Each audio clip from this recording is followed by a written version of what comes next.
Kele mabihe kule bageba kujaga. Ha? Kwa Nyanda. Mimi nimechoka bana.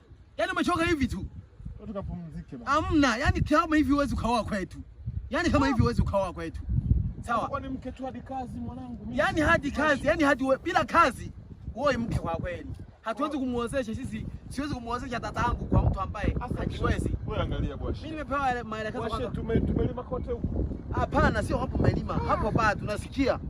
Kama hivyo upate mke kwetu. Basi nazo uoe kwetu. Mimi nakwambia kabisa, uoe kwetu. Mimi nimechoka bana. Uoe kwetu. Kwani Wasukuma lazima mfanye kazi ndo watu waishi? Nyinyi si mnaishi Kisukuma lakini mimi nitaishi naye huko bana. Sio sasa mambo sasa yameingiliana. Mmefeli sasa kimaisha. Cha kuinua nini? Sio kama angalia biashara nyingine hata za biashara. Biashara zimefeli. Mimi nimechoka hizo.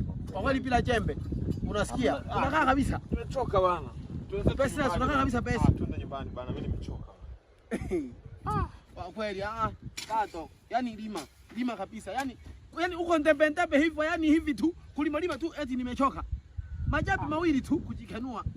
Tukale kwanza basi, tutarudi hata baadaye. Utaweza kuzaa sasa wewe kwa hali hii? Wale kuzaa na kulima vinaingiliana. Si nguvu. Si nguvu. Hata nguvu za kiuno unapanisha na nguvu za jembe. Wewe Nyanda vipi bana, wewe shemeji bana? Wewe bwashe bana, kama ni shemeji wenyewe bora ufu bana. Mimi nimechoka bana. Tumelima sana, wewe kuanzia asubuhi tu hatujaenda hata kula rafiki yangu. Tuenze tu bana. Mimi nimechoka bana Nyanda. Oja ana gete. Mimi Yaani oja gete. Siendelee bana, wewe tuenze tu nyumbani bana, mimi nimechoka. Yaani oja gete kaya. Twende bwana, mimi sielewi hata unachonga.